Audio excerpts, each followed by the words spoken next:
देखिए, fourth chapter जो हमारे पास था वो चैप्टर हमारे पास था methods of calculating national income, कि नेशनल इनकम को हमारे को किस तरीके से कैलकुलेट करना है।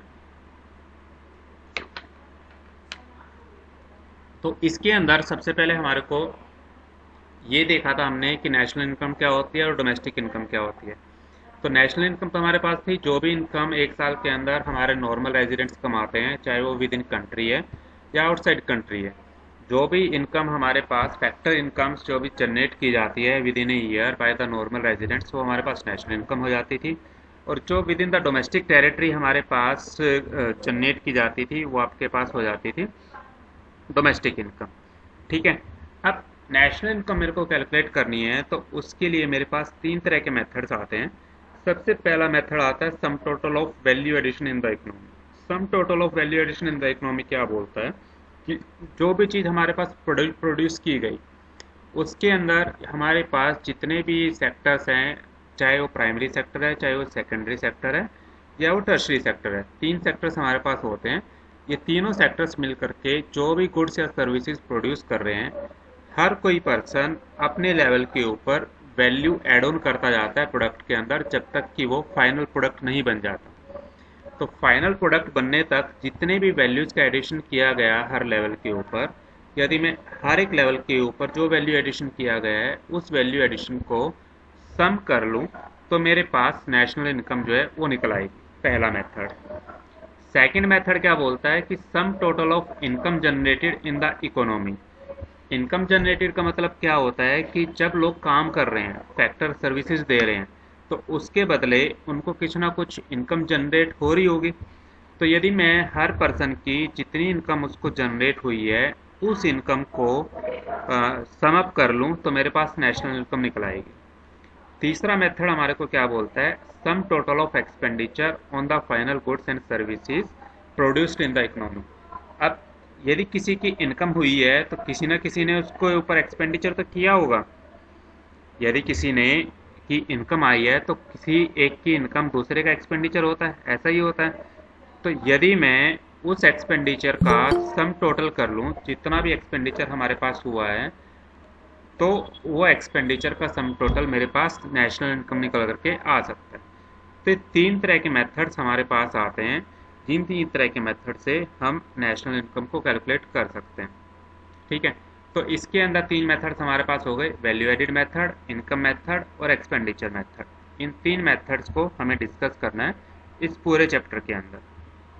अब जब वैल्यू एडिड मेथड या प्रोडक्ट मेथड इसको हम बोल देते हैं, तो जब भी हम इसको निकालते हैं तो इसके अंदर हम क्या देखते हैं, नेट आउटपुट मेथड इस चीज़ को बोल सकते हो, या इंडस्ट्रियल ओरिजिन मेथड भी इसको बोल सकते हो।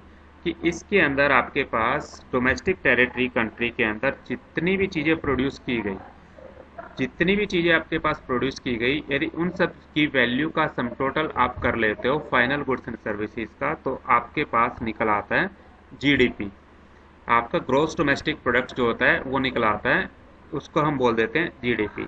अब क्योंकि जीडीपी को हमने मार्केट वैल्यू के ऊपर कैलकुलेट किया है तो आपके पास वो हो जाएगा GDP at market price, GDP MP, उस चीज़ को हम बोल देते हैं। पर मेरे को निकालना तो क्या है, नेशनल इनकम। नेशनल इनकम को हम यदि लिखना चाहें टर्म्स के अंदर तो वो आपके पास होती है एनएनपीएफसी। ठीक है। जब वैल्यूज़ को एडिशन हम कर रहे हैं तो उससे हमारे पास निकल करके आ रहा है जीडीपी एमपी। पर मेरे को निकालना क्या है, एनएनपीएफसी मेरे को निकालना है। तो जीडीपी एमपी से हमें एनएनपीएफसी के ऊपर किस तरीके से जाना है वो हम आगे देख लेंगे। पर सबसे पहले हमारे को क्या देखना है कि जितना भी आउटपुट हमारे पास जनरेट हो रहा है, चाहे वो प्राइमरी इंडस्ट्री कर रही है, चाहे वो सेकेंडरी इंडस्ट्री कर रही है, या वो टर्शरी इंडस्ट्रीज कर रही हैं, तो उनके आउटपुट को मेरे को किस तरीके से निकालना है वो चीज़ हम देखना है।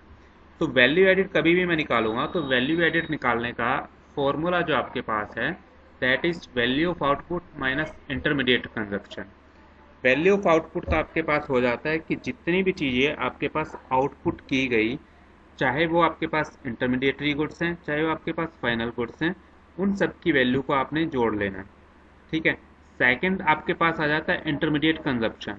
इंटरमीडिएट कंजप्शन का मतलब क्या है कि जो चीज़ आपने परचेज की, कोई चीज़ तो आपने परचेज किया होगा, कोई एक प्रोडक्ट बनाया है तो प्रोडक्ट बनाने से पहले आपने रॉ मटेरियल तो परचेज किया होगा, आपने सर्विसेज, फैक्टर सर्विसेज परचेज की होंगी, आपने कोई मशीन परचेज की होगी, आपने कोई लैंड परचेज की होगी जिस पे आपने उस चीज़ों को बनाया होगा। तो वो चीज़ें जो आपने परचेज की हैं उन चीज़ों को हम बोल देते हैं इंटरमीडिएट कंजप्शन। ठीक है। तो वैल्यू एडिड आपके कभी भी निकालना है तो वैल्यू ऑफ आउटपुट आपके पास जो होता है उसमें से हमने इंटरमीडिएट कंजप्शन को सब्ट्रैक्ट कर देना है, तो जो नेट वैल्यू एडिशन आपके पास है वो आ जाता है ये चीज़।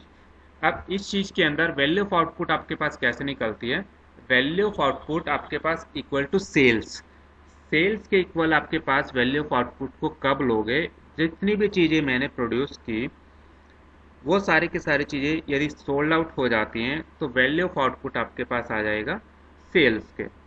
पर इन केस आपके पास सारी की सारी चीज़ें जितनी प्रोड्यूस की गई थी वो चीज़ें सेल नहीं होती हैं, तो हमारे को क्या निकालना पड़ेगा? जितना सेल्स हुआ वो तो सेल्स फिगर हमारे पास होंगी होंगी, प्लस हमारी जो चीज़ें बच गई वो चीज़ें आपके पास आ जाती हैं चेंज इन स्टॉक के अंदर, क्योंकि जो चीज़ें बच गई वो हमारे पास गोडाउन के अंदर तो रहेंगी, उससे या तो मेरे पास स्टॉक बढ़ेगा या मेरा स्टॉक कम होगा, दो ही चीज़ें हमारे पास हो सकती हैं।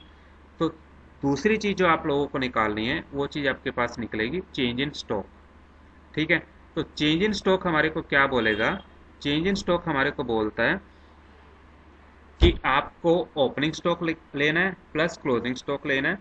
तो क्लोजिंग स्टॉक में से आपको ओपनिंग स्टॉक को सब्ट्रैक्ट कर देना है, तो आपका चेंज इन स्टॉक निकल करके आ जाएगा। ठीक है, ये चीज़ क्लियर है?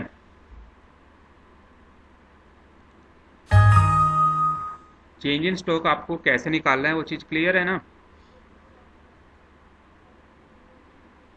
Yes sir. ठीक है।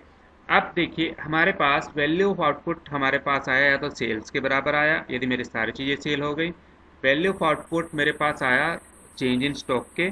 चेंज इन स्टॉक मेरे पास निकल करके आ जाएगा closing stock minus opening stock. तो वैल्यू ऑफ आउटपुट मैं बोल देता हूँ कि जितनी सेल्स हुई sales plus change in stock, तो ये दो चीज़ें मिल करके मेरे पास निकाल देते हैं value of output. Intermediate consumption की जब मैंने बात की थी तो इंटरमीडिएट कंजप्शन मेरे पास आया कि आपके पास इनपुट फैक्टर्स जो आपके पास लैंड लेबर कैपिटल के अलावा जो थे वो सारे के सारे चीज़ें जो मैंने परचेज की, चाहे वो मैंने रॉ मटेरियल परचेज किया या कोई भी चीज़ परचेज की, वो आपके पास आ जाता है इंटरमीडिएट कंजप्शन के अंदर। इस चीज़ को लेकर के हमने एक एग्जाम्पल किया था। ये एग्जाम्पल हमने देखा था कि आपके पास जो फार्मर था, फार्मर ने गेहूँ का प्रोडक्शन किया। गेहूं के प्रोडक्शन की जो टोटल वैल्यू थी वो 600 रुपीज़ थी। उसके बीज खरीदने की जो उसने जब बीज खरीदे थे गेहूं उगाने के लिए तो उन सब की वैल्यू उसके पास थी 200 रुपीज़। तो 600 में से यदि आप उस परचेज वैल्यू को ख़त्म कर देते हो तो आपके पास वैल्यू कितना एडिशन किया था फार्मर ने वो आपके पास आ जाता है। तो 400 रुपीज़ का वैल्यू एडिशन आपके पास आ गया था। अब जो गेहूं था, गेहूं को बेचा फ्लोर मिल को, फ्लोर मिल ने उस गेहूं से आटा बनाया। आटे की टोटल वैल्यू उसने रखी 800 रुपीज़।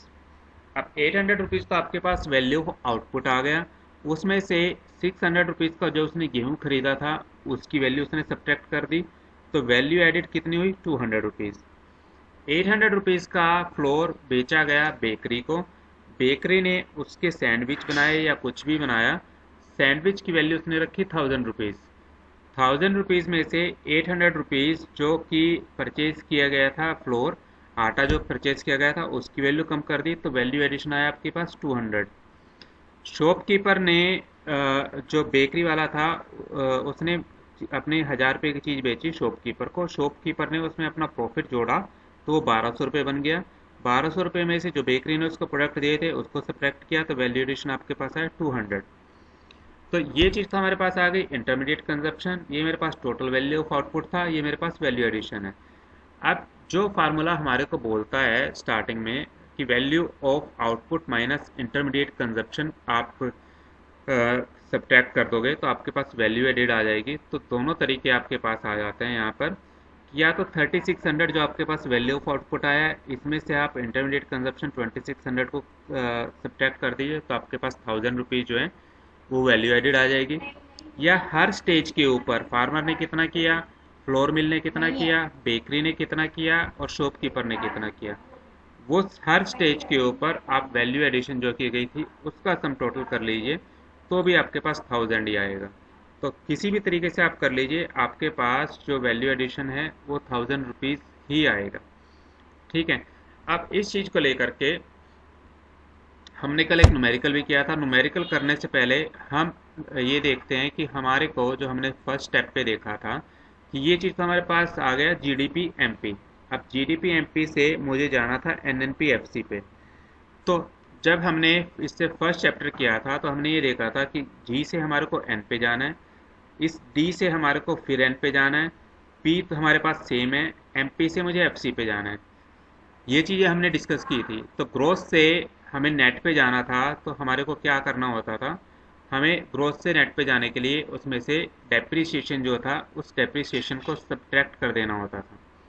तो यदि मैं ग्रोस मार्केट प्रोडक्शन जो भी आया, ग्रोस डोमेस्टिक प्रोडक्ट जो मेरे पास आया, उसमें से डेप्रीशिएशन को सब्ट्रैक्ट कर देता हूँ तो मेरे पास निकल करके आ जाता है एनडीपी। अब एनडीपी में से ये जो बीच वाला डोमेस्टिक है, इस डोमेस्टिक को मुझे क्या करना है, या तो मैं इस डोमेस्टिक से पहले नेशनल पे चला जाऊं, या मैं ये जो मार्केट प्राइस है इस मार्केट प्राइस से फैक्टर कॉस्ट के ऊपर चला जाऊं। तो मैं मार्केट प्राइस से पहले फैक्टर कॉस्ट पे चला जाता हूं। मार्केट प्राइस से फैक्टर कॉस्ट पे जाना है तो जितने भी टैक्सेस मेरे पास होते हैं उन टैक्सेस को मैं सब्ट्रैक्ट कर देता हूं। वो आपके पास आ जाते हैं नेट इनडायरेक्ट टैक्सेस। जब मैंने नेट इनडायरेक्ट टैक्सेस को सब्ट्रैक्ट कर दिया तो मेरे पास निकल करके आ गया एनडीपी एफसी। अब मेरे को निकालना क्या है, एनएनपीएफसी मुझे निकालना है। तो मीन्स कि डोमेस्टिक से मुझे जाना है नेशनल के ऊपर। डोमेस्टिक से नेशनल पे जाने के लिए मुझे उसके अंदर NFIA net factor income from abroad को एडिशन कर देना है। तो मेरे पास एनएनपीएफसी निकल करके आ जाता है। तो इस तरीके से जो मेरे पास ये जो वैल्यू निकल करके आई थी, ये जो आपके पास वैल्यू ऑफ आउटपुट आया था, इस वैल्यू ऑफ आउटपुट से आप नेशनल इनकम को कैलकुलेट कर सकते हो। आपको पहले उसमें से डेप्रिसिएशन को सब्ट्रैक्ट करना है, फिर उसके अंदर से आपको इनडायरेक्ट टैक्सेस को सब्ट्रैक्ट करना है, उसके अंदर आपको एडिशन कर देना है net factor income from abroad. तो आपके पास आपकी नेशनल इनकम जो है वो निकल करके आ जाएगी। ठीक है। अब इसके फ्लो चार्ट जो आपके पास ये देख सकते हो कि ये फर्स्ट स्टेज के ऊपर तो आप जो वैल्यू एडिशन है प्राइमरी सेक्टर, सेकेंडरी सेक्टर और टर्शियरी सेक्टर, तीनों सेक्टर्स का आप जो भी वैल्यू एडिशन है वो यहाँ पर डालते हो। फोर्थ स्टेज के ऊपर आप डेप्रिसिएशन सब्ट्रैक्ट करते हो तो आपके पास ये एनडीपी एमपी आ जाता है। फिफ्थ स्टेज के ऊपर आप इनडायरेक्ट टैक्सेस को सब्ट्रैक्ट करते हो तो आपके पास एनडीपी एफसी आ जाएगा। इसके अंदर आपने एनएफआईए को ऐड कर देना है तो आपके पास एनएनपीएफसी या नेशनल इनकम जो है वो निकल करके आ जाएगी। तो इस तरीके से आपकी नेशनल इनकम जो थी वो निकल करके आई थी। इस चीज़ को लेकर के आपका एक न्यूमेरिकल मैंने कल करवाया था, बीच का पार्ट मैं भी छोड़ देता हूँ ताकि आप लोग क्लियर हो जाओ। एक बार आप न्यूमेरिकल देख लो ताकि आप लोगों को क्लियर हो जाए।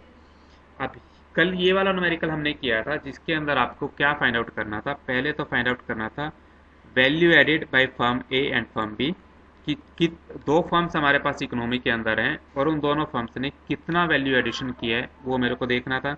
दूसरा आपको क्या करना था, ग्रोस वैल्यू एडिड और gross domestic product at factor cost, GDP FC आप लोगों को निकालना था।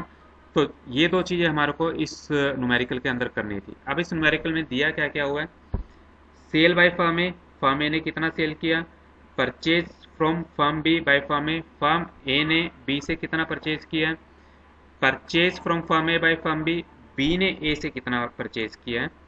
फोर्थ चीज़ आपके पास दी है, बी ने कितना सेल किया है, क्लोजिंग स्टॉक फर्म ए का, क्लोजिंग स्टॉक फर्म बी का, ओपनिंग स्टॉक फर्म ए का, ओपनिंग स्टॉक फर्म बी का, और इनडायरेक्ट टैक्सेस जो दोनों फर्मों ने पे किए हैं वो चीज़ें।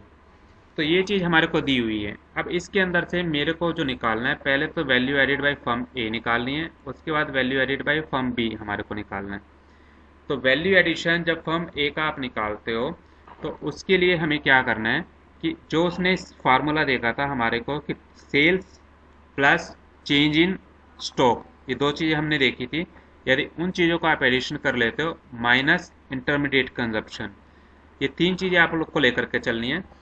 तो फर्म ए की सेल तो है 100, इंटरमीडिएट कंजप्शन जो फर्म ए का है वो आपके पास है 40, क्योंकि इसने परचेज किया है। जो भी चीज़ इसने परचेज की होगी वो चीज़ इसकी आ जाती है intermediate consumption. Change in stock आपको निकालना है तो क्लोजिंग स्टॉक में से ये क्लोजिंग स्टॉक है, इसमें से आप ओपनिंग स्टॉक जो है उसको सब्ट्रैक्ट कर दोगे तो वो आपके पास क्लोजिंग स्टॉक आ जाता है, ओपनिंग चेंज इन स्टॉक आ जाता है। तो ये वैल्यूज़ मैंने यहाँ पर पुट कर दी हैं कि sale by firm A minus purchase from firm B plus change in stock. Change in stock आपके पास जो था क्लोजिंग स्टॉक आपके पास ये 20 था, ओपनिंग स्टॉक हमारे पास 25 था, 20 में से 25 को सब्ट्रैक्ट किया तो -5 आपके पास आ गया। 40 लैक्स का उसने परचेज किया था, ये 40 लैक्स का परचेज किया था और 100 लाख की उसकी सेल थी। तो 100 माइनस 40 माइनस 5 55 लाख जो था वो वैल्यू ऐड की है फर्म ए ने। इसी तरीके से फर्म बी की जो सेल थी वो 200 थी, फर्म बी की जो इंटरमीडिएट कंजप्शन थी वो आपके पास 60 थी। चेंज इन स्टॉक आप यहाँ से निकाल सकते हो, ये क्लोजिंग स्टॉक है फर्म बी का, ये ओपनिंग स्टॉक है फर्म बी का। तो 35 में से 45 को सब्ट्रैक्ट करोगे तो 10 लैक्स का इसके पास जो था चेंज इन स्टॉक आया। सेल था आपके पास 200 में से -10 करोगे 190। तो ये आपके पास आ जाता है कि जो वैल्यू एडिशन किया गया फर्म बी के 200 की उसकी सेल थी, 60 लाख की परचेज थी, -10 लाख का आपके पास यहाँ पर जो था चेंज इन स्टॉक आ गया था। इन सब चीज़ों का आप सब्ट्रैक्ट करते हो तो 130 लाख आपके पास रिजल्ट आ जाता है। अब क्वेश्चन हमारे पास था कि value added by firm A and firm B, ये तो हमारे पास निकल करके आ गया।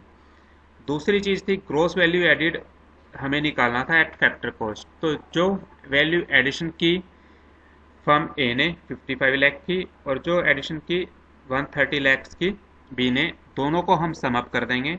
उसके अंदर से जो इनडायरेक्ट टैक्सेस है, इनडायरेक्ट टैक्सेस को हम सब्ट्रैक्ट कर देंगे तो हमारे पास निकल करके आ जाता है जीडीपी एट एफसी। ठीक है, ये हम लोगों ने किया है कि 55 लैक्स फर्म ए का वैल्यू एडिशन, 130 लैक्स आपके पास फर्म बी का एडिशन, -30 लैक्स जो आपके पास इनडायरेक्ट टैक्सेस थे उसको मैंने सब्ट्रैक्ट कर दिया। तो जो वैल्यू निकल करके आ गई वो मेरे पास निकल करके आ गई जीडीपी एट एफसी। ठीक है, यदि आपको जीडीपी एट एफसी नहीं निकालना था, जीडीपी एट एमपी निकालना था, तो आपको सिर्फ एडिशन कर देना था 55 लैक्स प्लस 130 लैक्स। तो ये वैल्यू जो निकल करके आती है आपके पास जीडीपी एमपी की वैल्यू निकल करके आ जाती, जो मार्केट प्राइस के ऊपर वैल्यू निकल करके आई है दोनों फर्मों की। तो टोटल प्रोडक्शन एक कंट्री के अंदर आपका आ जाता 185 लाख। ठीक है, ये इतना क्लियर है आप लोगों को?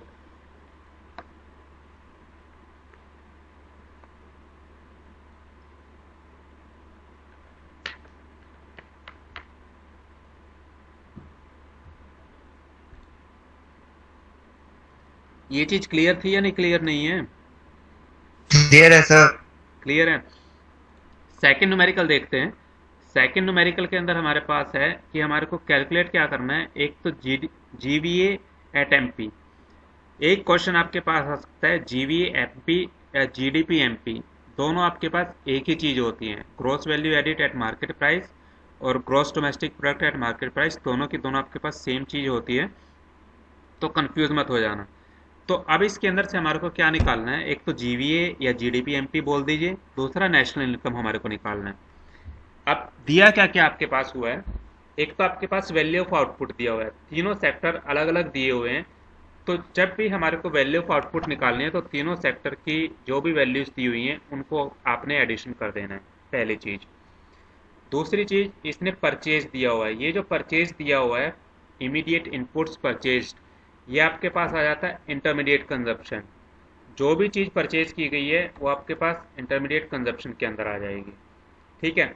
तीसरी चीज़, इनडायरेक्ट टैक्सेस दिए हुए हैं, हमारे को इनडायरेक्ट टैक्सेस की ज़रूरत पड़ती है जब हमारे को एमपी से एफसी के ऊपर जाना होता है, तो हमारे को इनडायरेक्ट टैक्सेस चाहिए होते हैं।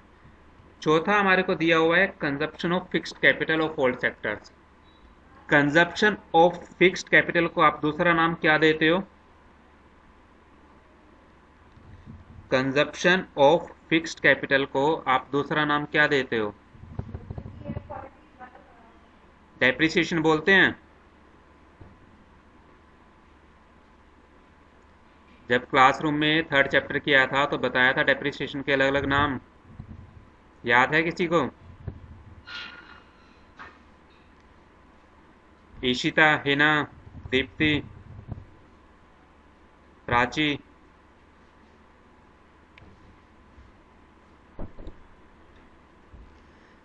कोई सुन भी रहा है या नहीं सुन रहा?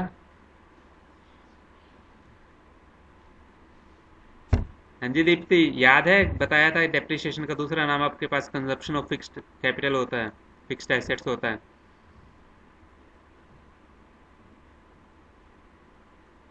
जब तक रिस्पॉन्स नहीं करोगे आगे नहीं बताऊंगा।